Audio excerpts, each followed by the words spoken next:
Oi, Michele, boa tarde. Você me ouve bem? Sim, te ouço bem. Boa tarde. Então, tá bom. Boa tarde a todos. Muito obrigado pela presença de vocês. Como a Michele falou, nossa segunda edição do CR Maker Summit de 2020. Então, estou muito feliz de ter a presença de todos, apesar da distância, e espero que, antes de mais nada, estejam todos bem de saúde, que estejam todos conseguindo dar continuidade no trabalho, continuidade nas suas vidas pessoais, apesar de tudo que a gente está vivendo nesse ano muito maluco, né? E para aproveitar, antes de entrar diretamente no tema da nossa palestra, né, eu queria falar rapidamente de duas coisas. A primeira é sobre realmente o CR Maker Summit, né? Ele é um evento semestral que a CRM Educacional promove, que tem como objetivo apoiar todos os nossos clientes, vocês, nos desafios de captação e permanência de alunos, né? Então tem uma programação intensa, uma série de palestras, treinamentos, boas práticas, dicas, que no fim do dia o nosso grande objetivo é compartilhar com vocês aquilo que a gente percebe que está dando certo e que pode ajudar nesses dois desafios, de captação e permanência de alunos de todas as instituições de ensino que trabalham com a gente, né? Então, esse é o grande objetivo. Fiquem de olho nas palestras, se inscrevam, participem, que tem bastante coisa legal, bastante coisa bacana. E, assim, é importante dizer que a gente faz nesse momento, que é o momento que está terminando o intake, né, de inverno e começando o intake de verão. Então, ou seja, a gente tenta encaixar nesse entre intakes, né, para que vocês possam participar e também utilizar essas dicas, utilizar tudo isso que a gente traz no próximo intake, né? Então, esse é o grande objetivo.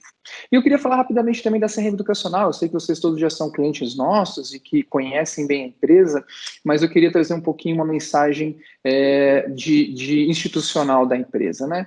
Primeiro, eu não sei se vocês conhecem, mas a CRM ela acredita muito no Golden Circle, que é uma metodologia que traz três perguntas: o porquê, o como e o que, né? É como a gente se organiza, é como a gente entende que a gente leva a nossa contribuição para o mercado, né? E o nosso porquê, desde lá do início, sempre foi muito conectado com o mercado de educação, né? As pessoas que trabalham nessa rede educacional, em sua grande maioria, têm uma história muito longa com educação, né? Eu, pessoalmente, trabalho com educação há 24 anos, então, desde muito no início da minha carreira, eu já comecei com educação.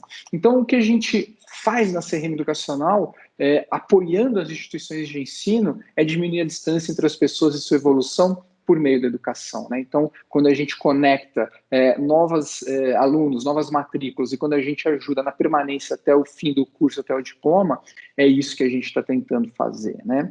Então, é a primeira perguntinha lá do centro do Golden Circle, que é o why. Depois, o how, que é o como, né? É mais ou menos como que a gente age dentro da CRM educacional. Então, a gente procura ter uma cultura muito forte dentro da empresa, com autonomia, com cooperação, com flexibilidade, com disciplina, com confiança, com transparência e sempre com foco em resultado, seja o resultado da CRM educacional ou seja o resultado dos nossos clientes, né? Então, esses são os valores que norteiam as ações de qualquer CRM Maker, ou seja, de qualquer colaborador da nossa empresa, diante de qualquer atividade que ele vai desenvolver em seu dia a dia. E o que, né, que é o terceiro círculo do Golden Circle, é o que a gente entrega, né? Então, hoje nós entregamos um software de CRM para captação e permanência de alunos que funciona nos dois ciclos, né, do lead até a matrícula e da matrícula até o diploma, né? E o que a gente tem hoje dentro do CRM como produto é o CRM para captação de alunos nas suas várias versões, o CRM para permanência de alunos também nas suas versões, e também temos mais dois produtos que são um pouco mais novos, que é o Lead Scoring, onde a gente consegue atuar por meio de inteligência artificial, fazendo a predição de qual lead vai vir a matrícula, e a predição de evasão, que é justamente descobrir qual aluno que tem maior probabilidade de evasão, né? Então, são os produtos que a CRM Educacional tem hoje dentro desse nosso o quê, né? Aqui algumas informações da empresa, não vou ficar lendo cada uma delas, mas alguns prêmios, algumas participações especiais que a gente teve ao longo da nossa história, né? Esse mês de agosto que passou, a gente completou 5 anos de fundação da empresa, né? E aqui a gente conta um pouquinho também desses últimos 5 anos, né? De cada uma das grandes conquistas que a gente teve, essa timeline da CRM Educacional. De novo, eu não vou ficar lendo cada um desses itens, mas eu queria chamar a atenção para o primeiro deles, né? Que apesar de ter sido antes da fundação, lá em 2014, eu comecei a blogar no site que veio a ser a CRM Educacional, e eu me lembro que isso foi, acho que maio, junho, julho, não me lembro, de 2014, o primeiro blog post de captação de alunos, né? E por que eu estou trazendo essa questão do blog post para esse contexto agora? Porque continuamos blogando nesses últimos 5 anos, a gente leva bastante a sério disseminar informação e conhecimento sobre captação e permanência de alunos por meio dos nossos blogs, das nossas redes sociais, e recentemente a gente escreveu um artigo no nosso blog, a gente reescreveu um artigo, na verdade, né, ele já existia, a gente reescreveu, e onde a gente chamou ele de os 11 passos da captação de alunos, né? Inclusive, esse é um conteúdo extremamente acessado, um conteúdo super bem posicionado dentro do Google, dada a relevância que ele tem, né? E aí, para esse Rainmaker Summit, esse blog post acabou virando essa palestra aqui que nós vamos falar agora, né? Então, agora eu entro diretamente no assunto que a gente veio conversar aqui. Então, agradeço vocês e vou tocar realmente a palestra, que é 11 passos para otimizar a captação de alunos, né? Então, quais são esses 11 passos e como que a gente deve executar, né, esses 11 passos, né? Então, eu fiz aqui um caminho, né, que a gente deve percorrer para que a gente possa organizar e que a gente possa entender esse processo todo de captação de alunos. De novo, gente, isso é baseado na nossa experiência, nos sucessos e insucessos que a gente vê, acompanha, aprende, e aí a gente quis organizar dessa maneira para compartilhar. Longe de ser uma verdade, né? Obviamente que vocês podem fazer coisas um pouco diferentes, em ordens diferentes, mas esse é um modelo que a gente vê funcionando e que a gente aplica também nos nossos clientes e que a gente vê muitos resultados, né? E aí, como primeiro passo, para a gente se preparar para esse processo, é estabelecimento de meta e orçamento, né? Então, é muito comum, gente, a gente chegar num cliente, a gente chegar desde a venda ou na implantação e começa a conversar com o cliente sobre meta e orçamento de captação de alunos e não tem, ou se tem, não é claro para todo mundo, ou você pergunta para 2, 3 pessoas, cada um responde de uma maneira diferente. Isso é muito ruim, porque quando não tem toda a organização focado numa meta, num objetivo de captação de alunos, por exemplo, você começa a colocar dificuldades e barreiras no processo por falta de alinhamento, né? Então, a primeira coisa que a gente sugere é que você estabeleça uma meta e que essa meta ela seja em comum acordo com os interessados da instituição, reitoria, mantenedora, direção, não importa. O importa é que quem tem relação com isso tem que estar acordado nessa meta única, né? Outra coisa importante, que você utilize dados históricos e benchmarking de mercado para estabelecer sua meta, né? Não adianta nada você captar 500 alunos todo semestre e de repente você fala o seguinte, não, agora eu vou captar 2.000. Nossa, mas baseado em que você vai simplesmente quadriplicar a sua meta, né? Então, é importante você ver os dados históricos, benchmarking de mercado e também estoque de alunos, né? Isso pode parecer um termo engraçado. O que é o estoque de alunos? Qual que é a população que está se formando no ensino médio ou que se formou no ensino médio e que ainda não entrou na faculdade, que tem na região que você atua e que podem vir a fazer parte da sua instituição de ensino, né? Também não adianta nada você querer matricular 10.000 alunos, sendo que na sua região se formam 9.000 alunos, por exemplo, no ensino básico, né? Então, você tem que também tomar cuidado com esse estoque de alunos, né? E a gente sugere que você faça a conta inversa, utilizando funil e taxa de conversão. Para quê? Para que você tenha, claro, não só a meta de matrícula, mas também a meta de cada uma das fases, né? Então, aqui no exemplo hipotético, se você tem uma meta de matrículas de 1.000 matrículas, quantas inscrições você vai precisar se você tem historicamente uma taxa de conversão de 20% de inscrição para matrícula? E quantos leads você vai precisar? De novo, se você tem também uma taxa de 20% histórica de conversão. E, por fim, quantos visitantes, né? Então, quando você estabelece uma meta de 1.000 matrículas, você tem que estar ciente que você precisa de pelo menos 100.000 visitas no seu site, que vão virar 25.000 leads, que vão virar 5.000 inscrições para virar 5 matrículas. De novo, aqui são números hipotéticos, né? E como é que você faz para ter essas taxas de conversão? Dados históricos e benchmarking. Mas isso é importante porque você não pode ficar só esperando 1.000 matrículas. Você tem que diariamente correr atrás dos seus 100.000 visitantes, dos seus 25.000 leads, 5.000 inscrições, para ao fim do seu processo de captação você ter as suas 1.000 matrículas, né? Então, é uma forma bastante simples de você conseguir estabelecer as suas metas, né? E baseado nessa meta, você vai estabelecer, então, o seu orçamento, porque se você está pactuando com a gestão que você vai trazer 1.000 matrículas, você precisa estabelecer também o orçamento para que você traga essas 1.000 matrículas, né? Então, como que você calcula também, né, esse orçamento? De novo, você tem que usar dados históricos e benchmarking de mercado, né? Existem algumas pesquisas que mostram qual o custo de matrícula por região, e você deve ter esse histórico, né? Se não tem, começa a construir esse histórico na sua instituição, né? E é importante você saber o custo por visita, por lead, por inscrição, por matrícula, né? Para que você possa fazer esse cálculo e chegar, então, no seu orçamento. Então, vamos fazer aqui uma simulação de novo, né? Se eu preciso de 100.000 visitantes e eles me custam R$6, estou pegando aqui um preço por lead hipotético, só de visitantes, né, eu já preciso aqui de R$600.000. E para transformar em lead, eu gasto mais 15. E para virar inscrição, mais 15. E para virar matrícula, eu gasto mais 20. Né? Então, no final do processo, eu tenho aqui R$1 milhão.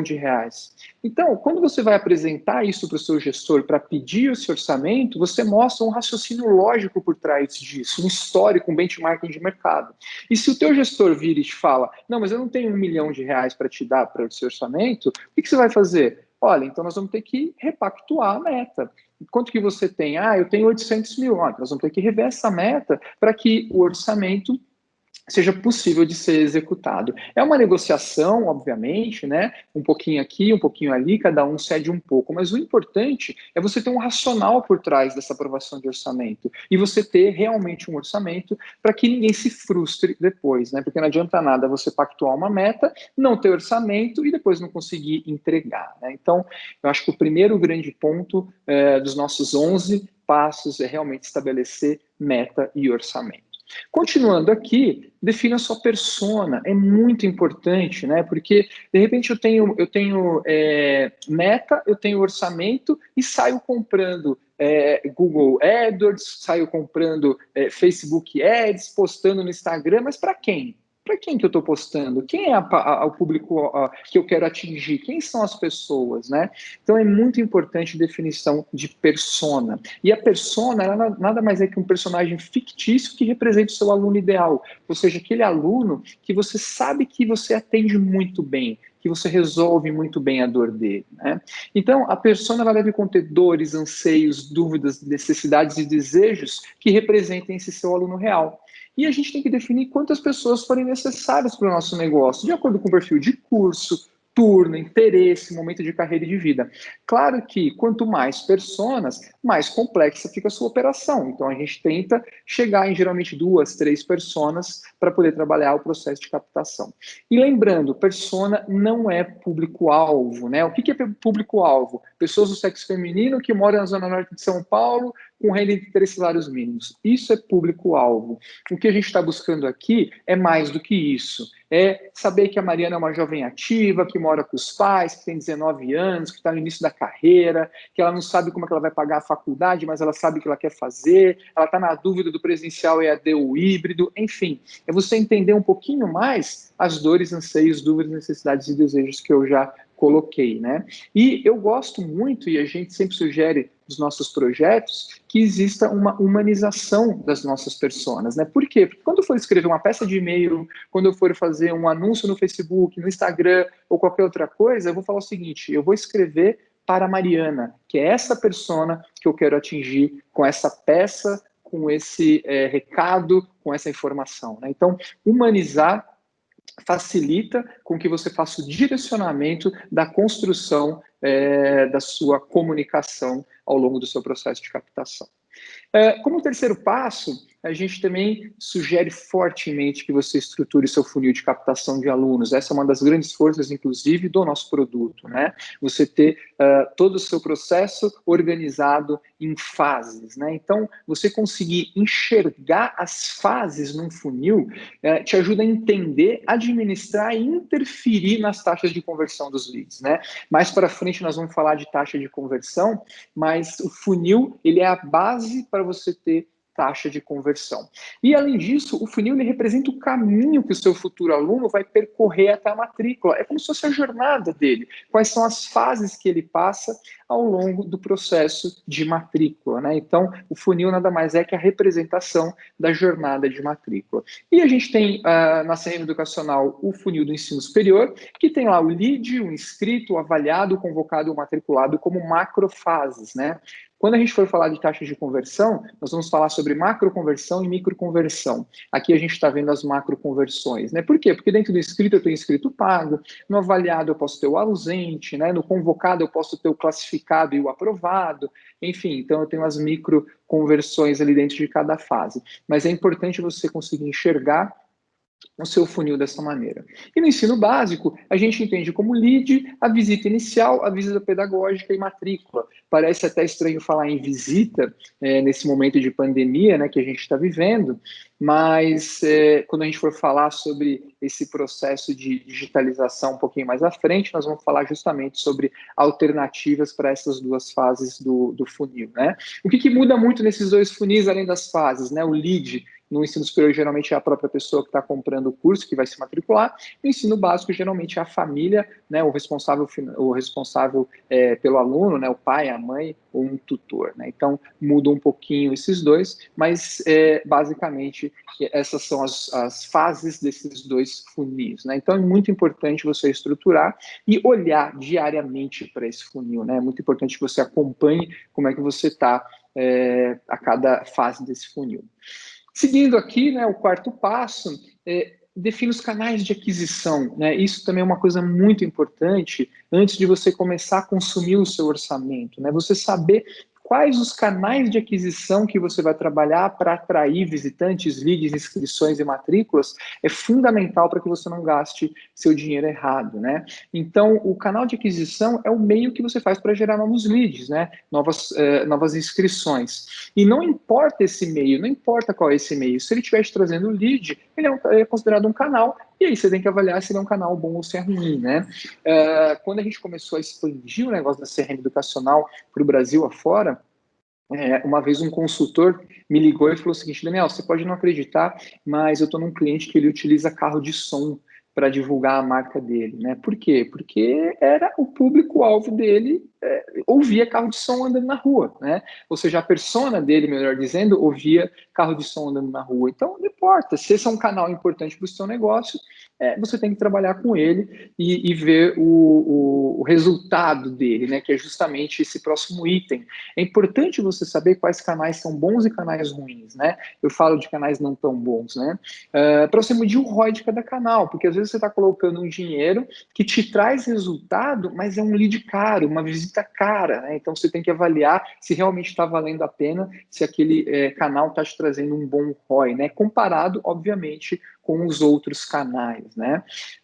E você também tem que entender qual que é a quantidade de canais que você consegue administrar simultaneamente. Por quê? Porque gerenciar canal dá trabalho, você tem que negociar com o fornecedor, medir resultado, ver quantos você está convertendo. Então, se você tem muitos canais simultaneamente, às vezes você não consegue administrar e começa também a perder otimização dentro desses canais, né? Então, a nossa sugestão, quando você está estruturando um negócio, começa com 2 ou 3 canais, e aí quando você tiver dominado esses canais ou descartado, né? Às vezes você descobre que aquele canal que você achou que era bom é ruim, você começa a adicionar novos canais dentro da sua estrutura para que você possa otimizar cada vez mais, né? E não tenha medo de descartar canal, isso é muito importante. Não é só porque todo mundo faz Google AdWords que você é obrigado a fazer, não é só porque todo mundo faz Facebook Ads que você é obrigado a fazer. Você tem que ver se está fazendo sentido para a sua estratégia de captação de alunos, e se não tiver, você pode descartar, sim, canais, né? Então, aqui eu também trouxe uma série de tipos de canais que a gente acredita que dê resultado, que a gente vê dando resultado, né? Então,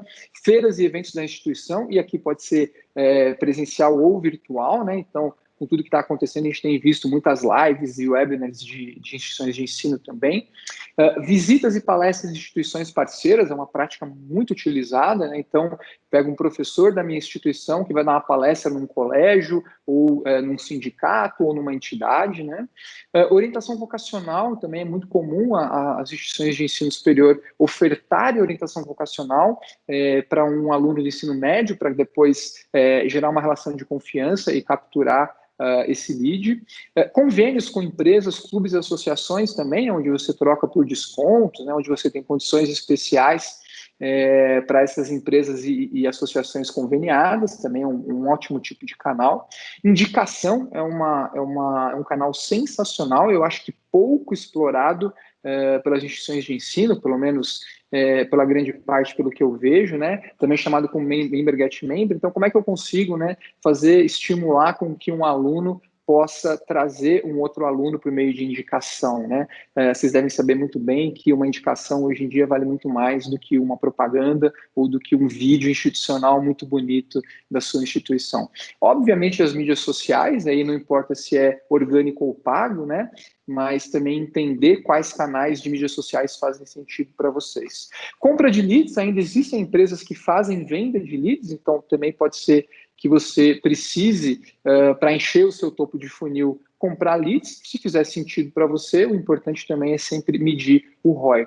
O SEO, que é o Search Engine Optimization, ou seja, você se posicionar organicamente na busca por palavras-chave que façam sentido para apresentar os teus cursos, né, na tua região. Então, o SEO é fundamental para a construção de posicionamento orgânico ao longo do tempo, né? Então, também é uma estratégia fundamental. O inbound marketing, que complementa o SEO, ou seja, faz toda a estratégia de nutrição do lead que chegou até você, não importa qual meio ele tenha chegado, mas você fazer a nutrição até que ele esteja na fase de fazer realmente uma inscrição para seguir o caminho dele. E anúncios on e offline, eu gosto muito de falar O2O, que é justamente o on de online e o O de offline, ou seja, uma estratégia conjunta de anúncios, né? Se para mim faz sentido fazer Google AdWords, ok. Se faz sentido fazer BuzzDoor, ok. Se faz sentido fazer patrocinar a mesa da área de alimentação de um shopping, ok, importante fazer sentido para você. E mídia out of home, que é um conceito de mídia que você vai dando continuidade, né? Então você começa uma peça, por exemplo, no celular, e a hora que o candidato ou o futuro aluno está andando, vê um outdoor que continua, ou ele vê uma televisão, aquelas televisões que passam propaganda, né, que ficam expostas, ele vê também uma continuação daquela mídia, dentro de um metrô, em grandes cidades que tem metrô, enfim, a mídia out of home também é uma estratégia complementar bem interessante. Então é importante você elencar os seus tipos de canais, e escolher, né, alguns para trabalhar, medir, que é o mais importante de tudo, e aí sim ver quem é que está te trazendo o melhor resultado, o melhor ROI. Seguindo aqui para o quinto passo, então, facilitar a inscrição e o agendamento, né? Hoje em dia, a gente já vê que as instituições de ensino evoluíram bastante disso, mas quando essa renda educacional começou, lá 5 anos atrás, tinha algumas fichas de inscrição que elas eram um verdadeiro exercício de paciência e de perseverança para serem preenchidas, né? Ainda existe casos como esse, então o importante é facilitar sempre esse processo, né? E também identificar a origem daquela inscrição para saber de onde está vindo aquele resultado, solicitar apenas o que é necessário, né? Ou seja, se eu estou numa fase de inscrição, eu não preciso pedir informações de matrícula, né? Eu sempre bato muito nessa tecla. E divide em fases também, para que o candidato possa ir evoluindo no seu processo de conversão, né? Permitir login social é importante, possibilitar, né, aprovação automática, incluir todas as opções de prova dentro do possível, né? E também entregar a matrícula integrada, né? E aí, obviamente, que a nossa imagem aqui é da nossa ficha de inscrição, porque a gente realmente acredita que ela ajuda muito no processo de conversão. E aí, no ensino básico, o agendamento de visitas é muito importante, né? Ele tem que ajudar a segmentar a persona de acordo com o curso, modalidade de ensino, turno, ou seja, ensino fundamental, ensino médio, educação infantil, que turno que eu quero, né? Também identificar a origem daquela inscrição é muito importante e, se dentro do possível, permitir o agendamento online, facilitando o processo de conversão do lead, né? Então, eu sou um pai, eu quero marcar uma reunião, eu já quero agendar direto pelo site o dia, a hora que eu vou fazer a reunião, não importa se ela é presencial ou se ela é online, né? Então, você permitir esse agendamento da visita de forma facilitada é muito importante no processo de conversão, né? E também permitir que sejam incluídos os dependentes que irão se matricular. Por que isso tudo? Porque senão a gente faz um esforço hercúleo de atração de visitantes e leads e na hora da conversão, se a gente não tiver bons formulários, bons processos, boas jornadas de matrícula ou de inscrição, a gente vai perder todo esse esforço que a gente fez nas fases anteriores. Seguindo mais um pouquinho aqui, então, eu vou para o sexto passo, que é gerenciar as taxas de conversão, né? Eu vejo que as pessoas, às vezes, não dão a devida atenção para esse processo de taxa de conversão. Então, a taxa de conversão é uma métrica que ela é utilizada para entender o percentual de pessoas que passaram de uma fase do funil para outra, né? Então, é eu saber, se eu tinha 100 visitantes, quantos viraram lead, quantos viraram inscritos e quantos viraram matriculados, né? Qual que é a taxa de conversão de uma fase para outra? E, além disso, é possível medir microconversões e macroconversões realizadas por um lead na sua jornada de matrícula, né? Então, como macroconversão, é uma conversão completa da jornada de compra, né? Ou seja, na jornada de educação, jornada de matrícula. Então, imagina que num site de e-commerce é uma compra realizada por uma empresa B2B, como a CRM Educacional, é uma demonstração de produto ou uma venda. Por uma instituição de ensino, é uma inscrição num processo seletivo ou uma matrícula, por exemplo. Então, são as macroconversões do funil.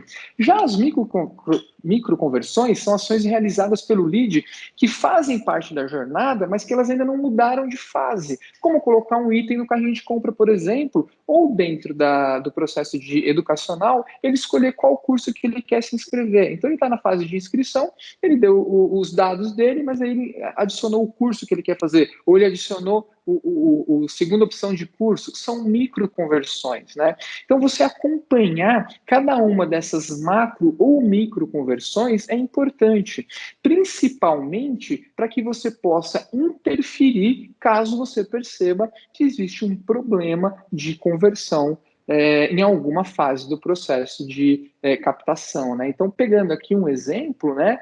Se eu tenho aqui um funil e eu vejo que eu estou com uma taxa de conversão, sei lá, ruim, da fase de inscrição completa para avaliada, o que eu posso fazer? Ou de candidato convocado para pré-matrícula, o que eu posso fazer? Ou de pré-matriculado para matrícula, o que eu posso fazer? Né? Então, eu tenho que agir, entender e agir em cima de cada uma dessas taxas de conversão, né?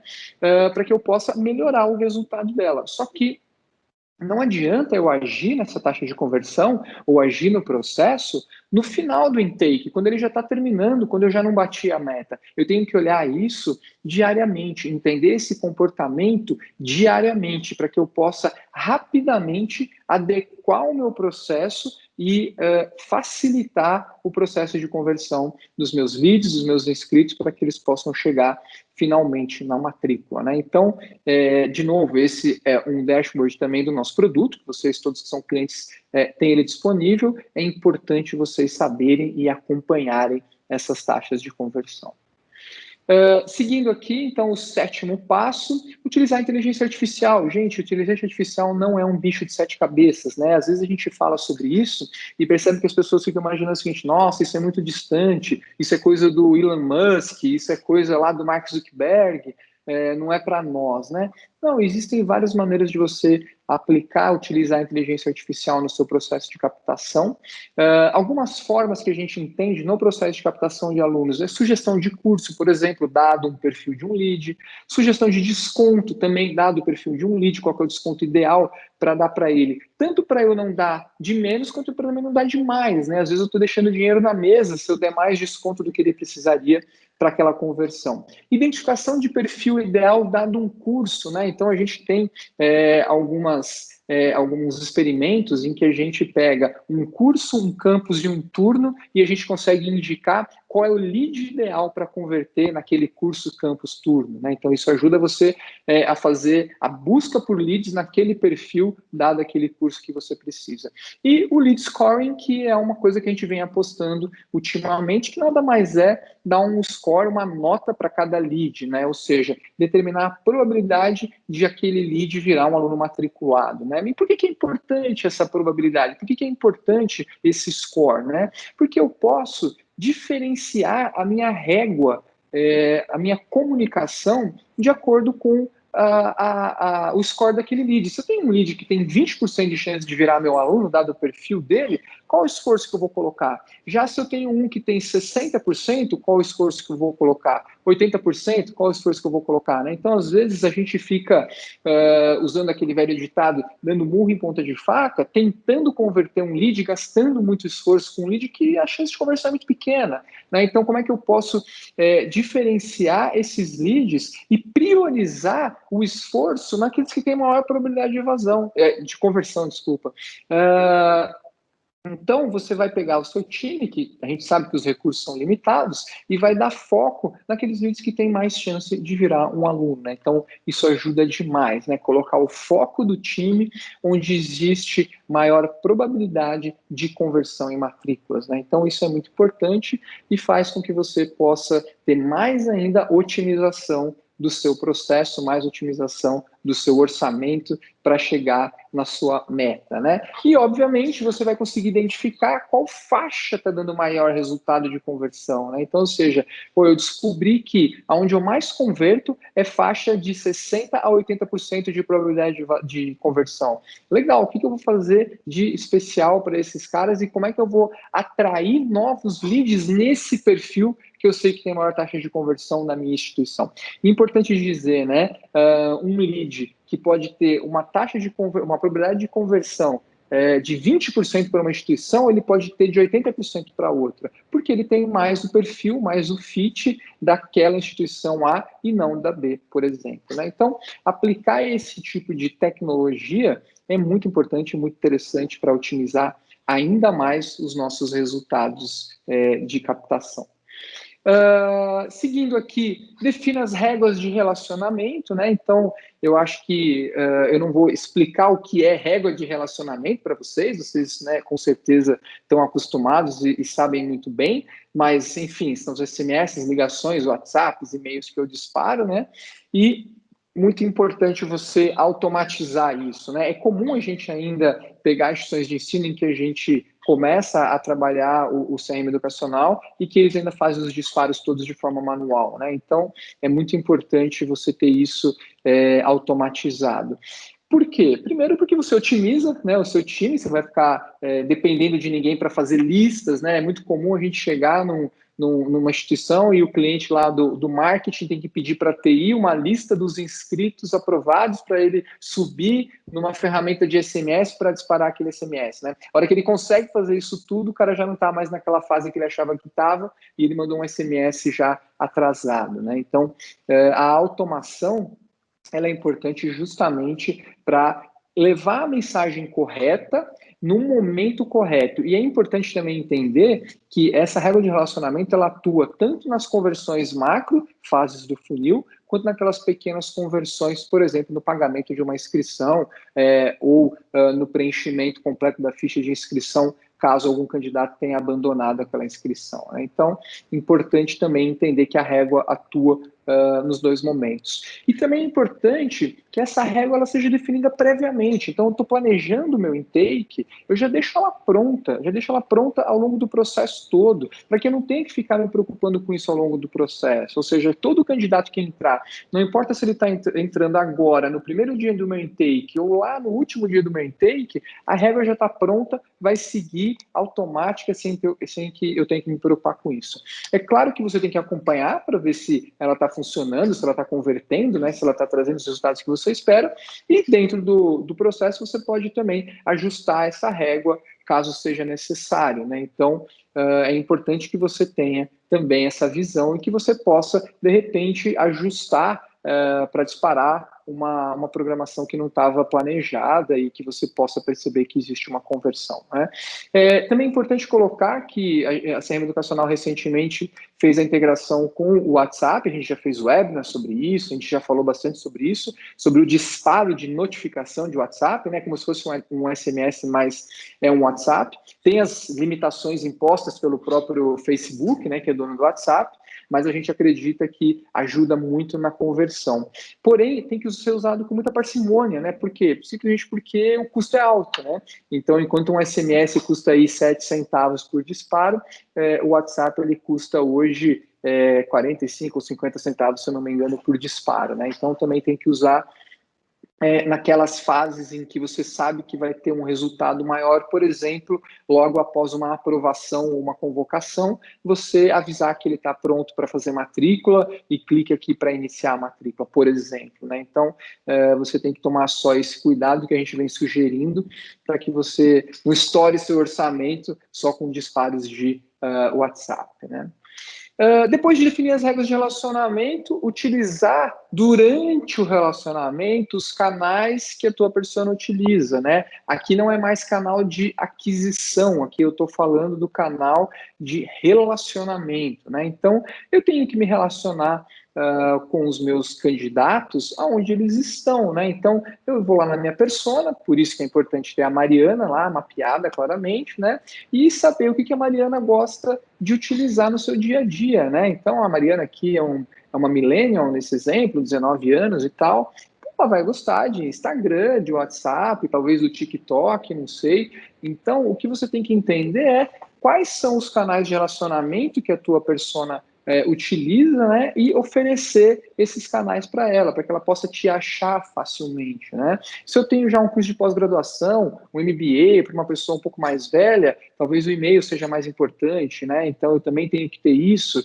Se eu estou falando com uma família, de repente, que tem pai e a mãe, os pais têm os filhos em idade escolar, né? Pode ser que o e-mail, o SMS, o telefone sejam importantes ainda, ou de repente um vídeo no YouTube para mostrar a experiência de estudar naquela escola. Então, entender os canais de relacionamento da sua persona fazem com que você seja mais assertivo e que a persona te encontre, né? Porque não tem nada mais frustrante para nós como clientes, né? Como consumidores, querermos comprar alguma coisa e não encontrarmos a informação ou o acesso à informação que a gente deseja na hora que a gente deseja, né? Somos muito imediatistas nesse momento, a internet e o telefone celular nos trouxe esse comportamento de imediatismo, então a gente também tem que entender que esse é o comportamento do nosso aluno e do nosso candidato, né? Então, estar preparado para os canais que a sua persona está é muito importante nesse processo. Como 10º passo, prova digital e tour virtual, e aqui vou me aprofundar um pouquinho, né?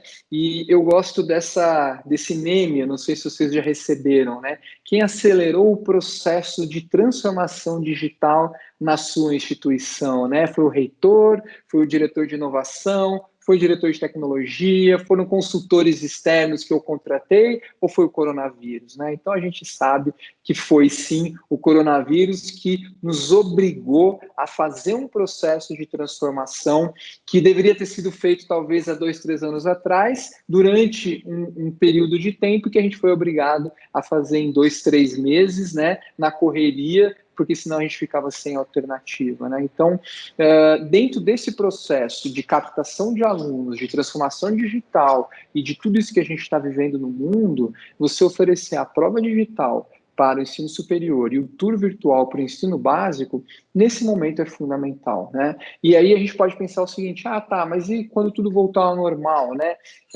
E aí o pessoal está falando muito a palavra, o termo novo normal, né? A verdade é que a gente não sabe qual vai ser esse novo normal. O que a gente pode afirmar com certeza é que ele não vai ser igual era antes, né? Então, se vai ser híbrido, se vai ser digital, se vai ser voltar como era antes, a gente não sabe, mas a gente tem que estar preparado, né? Eu aposto que essas questões de digitalização de processo de captação, elas não voltam atrás. Então, você ter a sua instituição de ensino totalmente preparada para prova digital e tour virtual é fundamental. E na prova digital, nós estamos falando basicamente de você ofertar a redação online, prova objetiva online, um conjunto das duas coisas e o aproveitamento da nota do Enem, né? Se a prova vai ser agendada, se a prova vai ser no momento que o aluno quiser, se ela vai ter uma data única que vai ser tipo um vestibular, né? E que ele vai lá e naquele momento libera para ele fazer a prova, e aí vocês que vão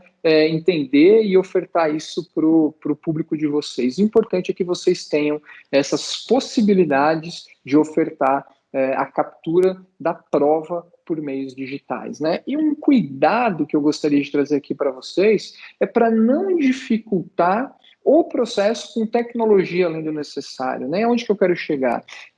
Eu conversei com muitas instituições de ensino desde o início do isolamento social, justamente para incentivar a utilização do meio digital para a prova, né? E eu vi muita instituição preocupada em capturar a câmera, o vídeo, a foto, se o cara está olhando para o lado, enfim, uma série de coisas que existem soluções tecnológicas, mas que às vezes o aluno não tem suporte para isso, pela internet que ele tem, pelo hardware que ele tem do notebook dele ou do celular dele mais antigo que não dá suporte para aquela tecnologia, e você acaba impactando no teu processo, né? Então, tem que tomar cuidado do quanto de tecnologia a gente coloca no processo para que essa tecnologia não acabe atrapalhando o processo de captação mais do que ajudando, né? Então, esse é um cuidado também que a gente tem que tomar.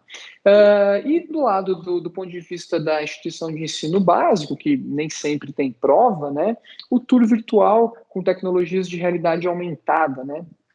Eu não sei quem de vocês costuma ir nos eventos de educação, mas há 2 anos atrás, em 2018, eu palestrei num evento e eu falei sobre as tendências de comportamento dos novos consumidores, dos novos alunos, né? E uma das tendências das 10 que eu falei era vejo do meu quarto, né? E o que era o vejo do meu quarto? É ele conseguir visitar o mundo por meio do celular dele, né? Ou seja, ele conseguir visitar um museu, ele conseguir ir num show, assistir uma live de um cantor que ele gosta muito, e por que não ele não conhecer a escola ou a faculdade que ele vai estudar por meio dessas tecnologias de realidade aumentada também. Quem tem usado muito esse tipo de tecnologia é o mercado imobiliário, que você consegue visitar o apartamento, né, que você quer comprar ou a casa que você quer comprar por meio da realidade aumentada. Por que não fazer isso com os espaços que você tem na sua instituição de ensino, principalmente por ensino fundamental, que a gente sabe que a convivência no espaço da escola é muito importante, né? Então, utilizar esse tipo de tecnologia vai ficar cada vez mais importante, mais fundamental. Reuniões por videochamadas, né? Então, tudo que a gente está vivendo não tem outra alternativa a não ser fazer as reuniões com o coordenador, né? O pai e o coordenador pedagógico, o pai e o coordenador do curso, por meio de videochamadas, né? E eu acredito que essa é uma tendência que vai ficar, né? Eu tenho 2 filhos de 9 e 7 anos, então eu passei algumas vezes por esse processo de escolha de escola. Não tenha dúvida que em algum momento eu vou querer conhecer a escola, mas talvez se eu tivesse feito a reunião pedagógica por videochamada, teria me atendido. Se eu tivesse conhecido primeiramente a escola por realidade aumentada, também tivesse me atendido e otimizado o meu tempo e o tempo da instituição de ensino, né? A gente tem que entender também que a geração Y já está tendo filhos, né? Então, é um pessoal que já está muito acostumado com tecnologia, que já está trabalhando, já está casando, já está tendo filho em idade escolar. Então, a gente tem que também se atualizar para esses pais de geração Y, né? E, de novo, vídeos, né, com atividades realizadas com os alunos, né? Ou seja, a vivência e a convivência da escola por meio de vídeos, para que você possa também ofertar isso para aqueles pais e responsáveis que estão no processo, né? Os vídeos servem muito também para o ensino superior, é muito comum a gente ver vídeos de coordenadores falando do curso, falando do mercado de trabalho, ex-alunos, isso é uma prova social sensacional que você pode utilizar com vídeos, ex-alunos falando da sua experiência na instituição de ensino, aonde ele chegou, o que aquilo ajudou na carreira dele, na vida dele, né? Então, também tomar essa atenção, esse cuidado na produção de vídeos que possam ajudar nesse processo, né? Então, é digitalizar essa fase tão importante que é a fase de prova e de tour, no caso do ensino básico, para que vocês possam continuar capturando os resultados do processo de captação de alunos.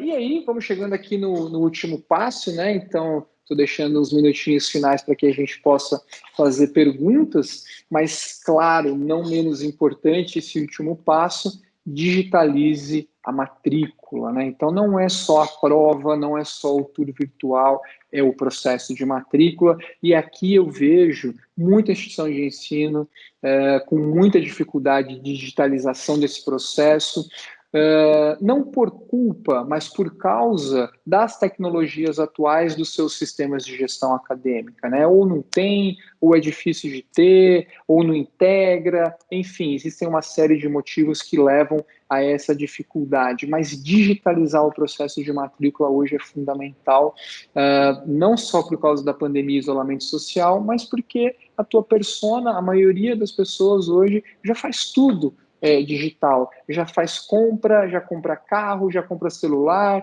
já compra comida, já pede carro, táxi, né, e Uber. Por que não fazer a matrícula de forma digital também, né? E aí, fazendo uma jornada digital de matrícula, eu estou basicamente falando que eu tenho que ter, de uma forma muito digitalizada, a inscrição, a prova, o pagamento da matrícula, né, é muito importante você ofertar a possibilidade do pagamento da matrícula ser online, seja via cartão de crédito, débito, boleto mesmo, e em breve o Pix, né, que é o novo sistema de pagamento que o Banco Central está liberando aos pouquinhos, mas que deve entrar em operação em novembro, né, então, de repente, começar a pensar em ofertar o Pix. Então, a facilitar o pagamento da matrícula, e aqui eu faço um parênteses muito importante, né, avaliar o quão é importante você cobrar a inscrição hoje em dia do processo seletivo, né? Principalmente com provas digitais, onde o seu esforço, ou melhor, seu custo, digamos assim, de ofertar aquela prova é muito pequeno, dado que está digital, né? Por que eu não foco no pagamento da matrícula ao invés de cobrar uma inscrição, né?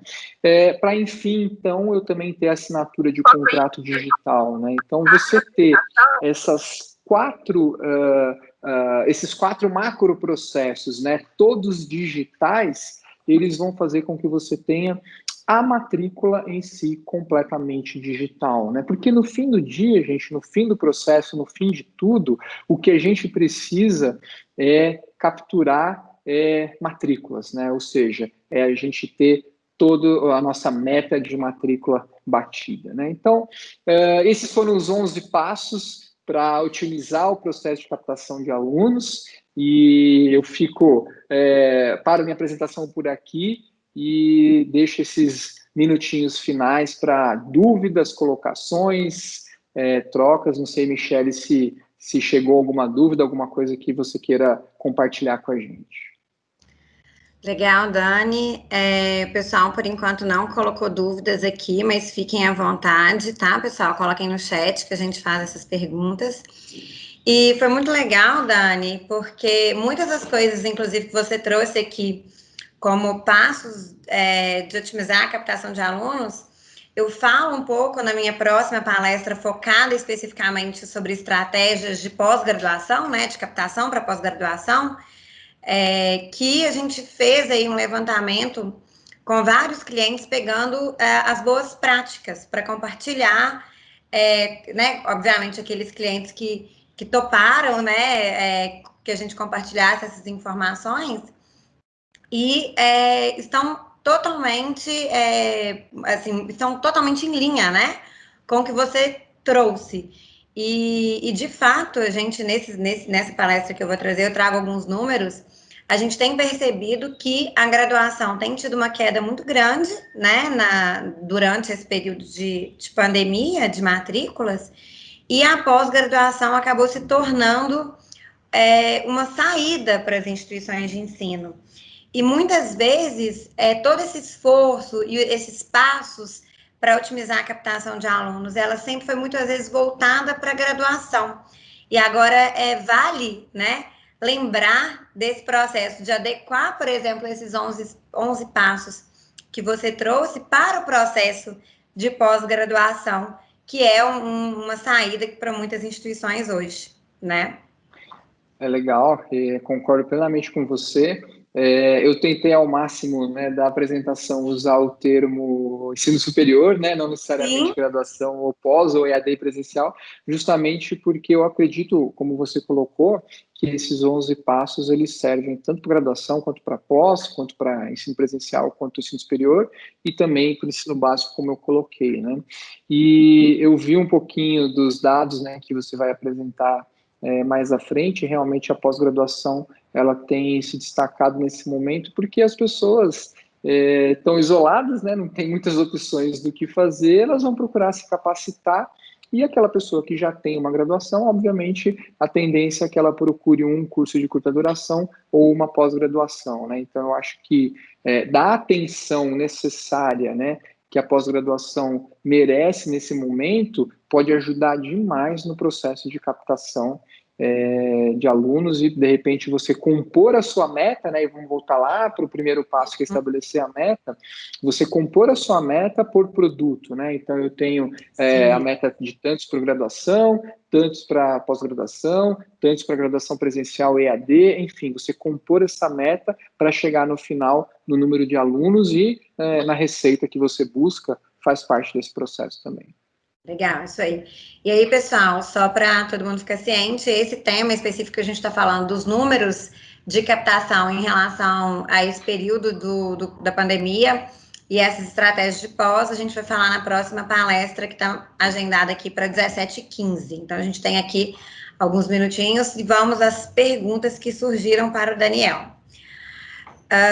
Daniel, a Regiane Patrícia perguntou, falou que gostaria de saber um pouco mais sobre esse modelo de pagamento que está para ser liberada do Banco Central. Você tem alguma informação adicional que você possa compartilhar com a gente?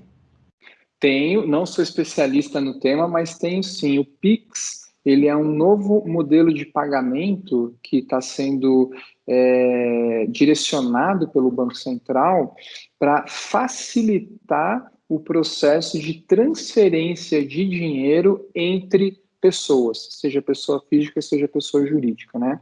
Hoje, para você fazer uma transferência de dinheiro, você precisa fazer uma transferência de conta para conta, se for do mesmo banco, ou você precisa fazer um DOC ou um TED, se for de bancos diferentes, e tem aquelas taxas que não vou nem entrar aqui na questão absurdas que a gente sabe, né, ou pagar um boleto. O Pix, ele vai ser um meio de pagamento que o pessoal chama peer-to-peer, em que ele não precisa necessariamente de uma conta, né? Ou seja, ele vem de encontro com o Open Banking, que é um outro conceito também que o Banco Central está trabalhando, e também para atender pessoas que são desbancarizadas, né? Então, vai ser possível você fazer uma transferência de dinheiro por dentro do WhatsApp, por exemplo, né? Aquele modelo que o WhatsApp está utilizando, ele é adequado, ele está se adequando ao Pix, por exemplo. Você vai poder fazer uma transferência de dinheiro por e-mail, né? Então, eu vou escrever um e-mail para a Michelle e eu vou anexar R$50, e aí esses R$50 vão entrar na conta que a Michelle configurou para o e-mail dela, né? Ou eu vou mandar por WhatsApp, por exemplo, um código de barra, não, um QR Code, né, aquele código, e aí quando eu receber, eu vou ler aquele QR Code e vou fazer uma transferência de dinheiro sem saber qual é a conta, agência, banco, nada, para essa pessoa que está para o outro lado, né? Então o Pix ele é para facilitar o processo de pagamento e transferência de dinheiro peer-to-peer e numa taxa muito, muito, muito menor do que uma taxa comum de TED ou de DOC que é cobrada atualmente pelos bancos. Legal. Dani, antes de eu seguir com as perguntas, deixa eu só avisar aqui, porque eu vi que tem um pessoal chegando. A gente está usando o mesmo link para as duas palestras, tá? Então, o pessoal que está chegando agora para a próxima, a gente está finalizando a primeira, que foi a palestra Os 11 Passos para Otimizar a Captação de Alunos, com Daniel Antonucci, que é o CEO aqui da CRM Educacional. Essa palestra, inclusive, vai ficar gravada, depois vocês poderão ter acesso. A gente está continuando essa discussão aqui, esse papo sobre essa primeira palestra. E às 17h15 a gente começa a segunda, ok? Só para a gente ficar aqui na mesma página. Legal. A Regiane entendeu aqui, agradeceu, legal. Então, a próxima pergunta, Daniel, é do Max. Ele diz assim: hoje a jornada do cliente é muito diversa. Como a plataforma consegue acompanhar toda essa jornada? Fica registrado todos os passos que o aluno teve em todos os canais? Bom, primeiro, como que a plataforma consegue se adequar a essa jornada, né? Falando, obviamente, do nosso produto de captação de alunos, ele tem uma série de configurações que você pode ofertar modelos diferentes de conversão e de jornada, né? Então, por exemplo, tem a prova digital só de redação, a prova digital só de perguntas, né, objetivas, um mix das duas, ou você tem a jornada por Enem, ou você tem a jornada de transferência, onde ele anexa o histórico escolar dele, ou você tem para pós-graduação análise curricular, por exemplo. Então, você consegue construir uma série de jornadas diferentes de acordo com a tua persona e de acordo com o gosto também daquela, quando eu digo gosto, assim, né, a preferência daquele grupo de pessoas que você está ofertando. Então, você pode ter uma persona única, mas que você tem várias formas de ingresso onde ele escolhe por onde ele quer fazer. Ah, eu quero fazer por Enem, vou por aqui. Ah, eu quero fazer por prova digital, redação, vou por ali. Ah, eu quero fazer por transferência, vou por aqui. Então, pela parametrização do produto, você consegue mapear todos esses canais. Então, a primeira parte da pergunta. Toda essa jornada, desculpa. A segunda parte da pergunta, se a gente consegue registrar todas as fases de conversão, aquelas que entram, né, a partir da inscrição, sim, a gente consegue registrar todas as fases de conversão. As que vêm antes da inscrição, que é um Google Ads ou um Facebook Ads, é possível também se você fizer o tagueamento da sua URL de destino, né? Então, ou seja, você publicou um anúncio no Google Ads, a pessoa clicou, esse clique vem tagueado, a hora que ela cai na sua landing page ou no seu hot site, não importa, você guarda aquele tagueamento, a hora que ela vai para a inscrição, você manda esse tagueamento para o CRM do personal, a gente consegue te dizer que aquela matrícula nasceu, por exemplo, de uma campanha de Google AdWords com a palavra-chave vestibular, né? Só como exemplo. Então, sim, é possível. E nessa última versão que a gente soltou, talvez o Bernardo vá falar um pouco mais de detalhes sobre isso. Eu vou dar um spoiler aqui, Michele, posso? Sim, pode, fica à vontade.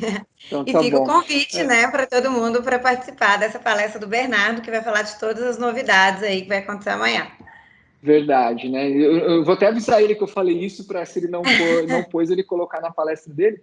Mas a gente acabou de incluir nessa última versão data e hora de cada fase da ficha de inscrição que a pessoa caminhou, naquelas bolinhas, né, que ficam lá em cima da ficha de inscrição. Então, assim que ela muda, a gente grava data e hora na inscrição. Para quê? Porque em breve, estou dando um spoiler futuro, né? Isso não está pronto ainda. Nós vamos ter dashboards dentro dos nossos painéis em que você vai poder saber qual o tempo médio que o teu candidato leva para andar em cada uma dessas fases da ficha de inscrição, né? Então, com a informação que a gente já liberou de gravar, você já consegue extrair, exportar, fazer relatórios e futuramente a gente vai ter dashboards que fazem isso também. Então, acho que eu cobri agora as duas partes da pergunta do Marcos. Sim, isso aí. Vamos aqui, temos mais perguntas.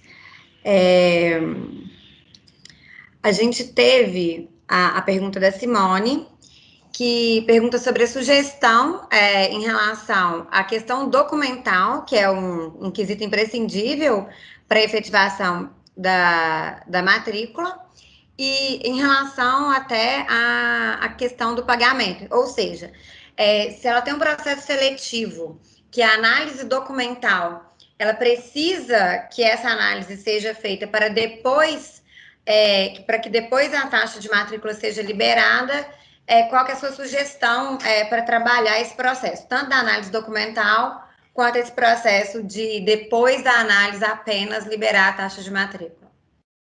Tá.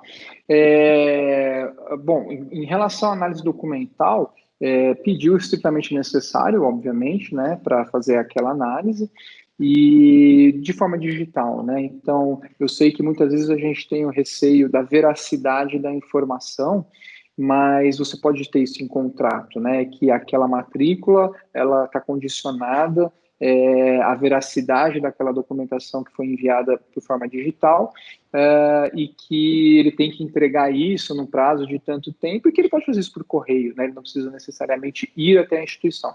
O que não dá para você pedir, por exemplo, que para eu receber uma transferência externa, o candidato tenha que trazer a ementa da disciplina da antiga instituição de ensino registrada em cartório. E vocês podem estar achando estranho, mas existe instituição que faz isso hoje, né? Então, não precisa, né? Para que eu vou fazer isso? Depois que eu fizer a análise, se ele realmente vai se matricular, eu peço para ele trazer o documento original, né? Então, acho que o primeiro cuidado é esse. Em relação ao pagamento, né? Você consegue hoje configurar no CRM que, por exemplo, a análise documental seja um critério e que você só libere o pagamento depois do critério aprovado, ou seja, depois que eu analisei o documento, eu vou lá, aprovo aquela inscrição e aí sim vai liberar a parte de pagamento para ele poder fazer o pagamento ou da inscrição ou da matrícula, aí é a opção que você preferir, para que daí ele possa seguir, então, no processo. E lembrando, Dani, que a gente consegue também configurar no CRM o processo de encaminhamento da documentação para a parte responsável, que é normalmente o pessoal de secretaria que faz esse processo. Então, a gente consegue, a partir da ficha de inscrição, o candidato envia a documentação, é enviado um e-mail automático para a pessoa responsável, para ela verificar aquelas documentações, como um lembrete, digamos assim. Ela verifica, dá o ok dentro do sistema e depois disso esse candidato dá andamento no processo seletivo para apenas após isso ser liberado o processo de matrícula. Simone é cliente nossa, então Simone, qualquer dúvida pode procurar o time de sucesso do cliente que a gente te ajuda a organizar esse processo para você colocar no ar, tá bom? Eu vou aproveitar, Michele, e falar uma coisa que às vezes eu percebo que alguns clientes não sabem, né? Porque ou são mais tempo cliente nosso, ou o processo de implantação às vezes foi acelerado e acabou não cobrindo isso, mas assim, a gente consegue administrar qualquer forma de ingresso no CRM educacional, né? A gente administra por Enem, por prova digital, por agendado, por vestibular tradicional, por transferência externa, por segunda graduação, a pós-graduação, enfim, qualquer tipo de forma de ingresso, hoje a gente consegue administrar e criar regras e fluxos para poder fazer a captação por todas essas formas. Legal. Bom, última pergunta, Daniel, é da Indira. Ela pergunta quais são as funcionalidades de inteligência artificial integradas ao CRM. Hoje em dia, as integradas, a integrada, melhor dizendo, é somente a do Lead Score. Essa ela é integrada ao CRM educacional. Porém, muito importante dizer isso, ele é um cálculo, é um modelo estatístico único para o produto, né? O que significa isso? A gente tem um modelo que se conecta no nosso CRM e faz o cálculo do lead score para aquele lead que entrou no teu CRM, né? Aqueles outros que eu mostrei, né, que é validação de perfil, sugestão de desconto, sugestão de curso, eles estão no nosso roadmap ainda de inteligência artificial, então ainda não estão disponíveis, né? Fora isso, você também pode, como instituição de ensino, cliente da CRM educacional ou não, contratar à parte o Lead Score para ter um modelo específico para a sua instituição de ensino, né? O que significa um modelo específico? Que nós vamos construir um modelo de inteligência artificial utilizando somente a realidade da sua instituição, né? Então, trazendo aí, sim, talvez uma assertividade um pouco maior no Lead Score, né? Então, é uma outra modalidade de contratação também, tanto para cliente quanto para não cliente da CRM educacional. Legal. E aí, pegando a onda do spoiler, a gente teve recentemente, Indira e demais, uma atualização nesse processo do lead scoring, que é algo, inclusive, que a gente ainda não divulgou para os clientes, que vai ser anunciado em primeira mão amanhã, nessa palestra do Bernardo, tá? Porque a gente tinha algumas peculiaridades, alguns processos, por exemplo, medicina, nem sempre a gente conseguia rodar o modelo, a gente teve algumas alterações e melhorias nesse sentido, que serão apresentadas amanhã nessa palestra do Bernardo, onde a gente vai falar das novidades aí que estamos desenvolvendo, que desenvolvemos e estamos desenvolvendo, tá bom? Legal. Bom, pessoal, nenhuma pergunta mais? Realmente aqui do chat, estou só conferindo, a gente passou por todas. Legal. Bom, pessoal, só reforçando então que essa palestra vai ficar gravada e disponibilizada para os clientes com a apresentação na CRM for You, para os não clientes que estão aqui presentes no YouTube. Daniel, obrigada pela palestra. Obrigado, Michele. Obrigado a todos que estão assistindo ao nosso CRM Maker Summit. Fiquem aí que tem mais essa palestra da Michele que vai ser bem bacana. E continuem ligados na programação, assistam as palestras e treinamentos, que tem bastante coisa interessante, gente. Uma boa tarde para todos e bom evento. Um abraço. Legal, obrigada.